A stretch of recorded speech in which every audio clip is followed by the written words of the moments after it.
My name is Vincent Hazenboom and I live in the Netherlands. Well, I had my lunch break and I was sitting in the backyard with colleagues, and the sky was really dark, and for me it was really strange because it was really dark, and there was two colleagues. One was sitting here and one was sitting on my right, and the colleague on the left, he told me the clouds is really strange, and there was something in my eye, in the corner of my eye. I saw something, but it didn't really connect in the beginning. And then the colleague on my right, he said look, there's a tornado, and I looked, he was like, what? I was just shocked because I never saw a tornado really that close, and you saw it really small, and then you later saw it grow and grow, and just you started more, the wind started to turn and started its cycle, and then I just realized that it's getting bigger and bigger, and then it started to move, and you had really this huge noise, like a motor, and just I saw my lunchbox, it started wanting to suck it in, and then it started to move, and I was like, well, what's happening here? And it was like, we saw when we looked further in the end of where the tornado was, we saw things floating up and turn, and it was like, how can this huge tornado be there? And then we started move further away, and then we got more into the village. But after that, I couldn't see what was happening. But for me, it was like a shock because we don't have tornadoes like that. I've been here in the Netherlands for almost 36 years, and I never seen a tornado like that before.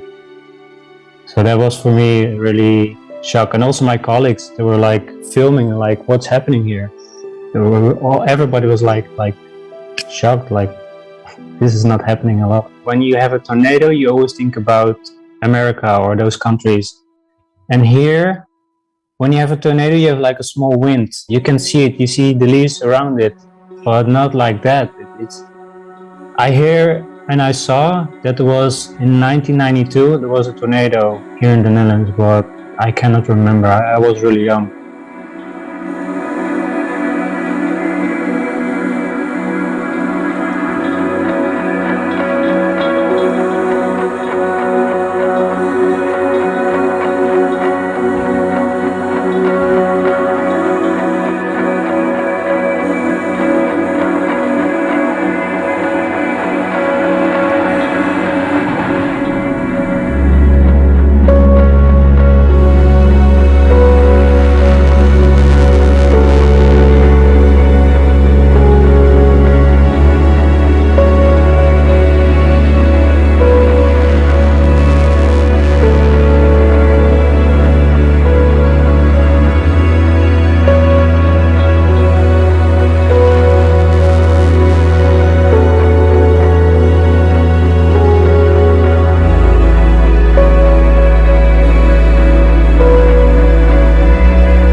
In the beginning, it was an exciting feeling because I was like, wow, I never seen like that, and it really was a mesmerizing sight because everybody was filming, and it was everything was new. We're so lucky because it had so much power, and it could take, when it's circulating, it could have catch debris, and it could fall on our head or smash into our faces. So once I realized that, was we really dodged the bullet because a lot of danger could have happened with that as well. Not just for the people that in the city, but also for us. In the beginning it was exciting because I never saw one before. But after that it was this is insane, because a tornado like that, it can damage a lot. And what is next? Maybe it's gonna be an F2 or F3. What's gonna do then? It's really a scary feeling how powerful and destructive that can be. Seen it in movies or on YouTube or another program, but from close it was really scary. There was no alarm going off. If the alarm went off and we knew there was a tornado coming, everybody would go inside, but it didn't happen. It didn't go off. So it was really, we didn't expect it. So there was no way for us to alarm people. If there was like, we saw there was a storm coming, we could have reacted. But the weather was just clean. Because in the morning the sun was shining, and after that it changed completely. The weather was just changed completely, and afterwards I hear from people it was just the sunny again.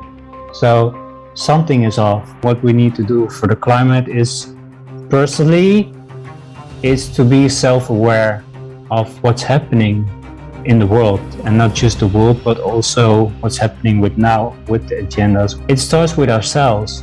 We can blame other people, we can blame the government, but it's our own responsibility to make the change. It starts with us. It starts with the human race. Because if we're not gonna start with us, how is it gonna end? How is it gonna change? The most important thing that I've learned is really to connect with people, and especially like-minded people. Because there's a lot of people, when you tell them this, they would tell you like, no, it's not real. It's just normal. It's happening everywhere in the world. But there's also a lot of people say like, no, something is off. Something is really off. So for me, connecting with other people is the most important thing now, especially now with the agendas that are running. It's really, really important that we start to connect with each other, and together we are strong. I can do a lot by myself, but if I'm with a team or with more people, you can achieve so much more. It's really an urgency to start connecting with each other and really grow. We invite eyewitnesses of climate disasters, as well as anyone who has specific knowledge of such events, to be interviewed. Please contact us, share your story. For the whole world to know the truth, participation of every person is important.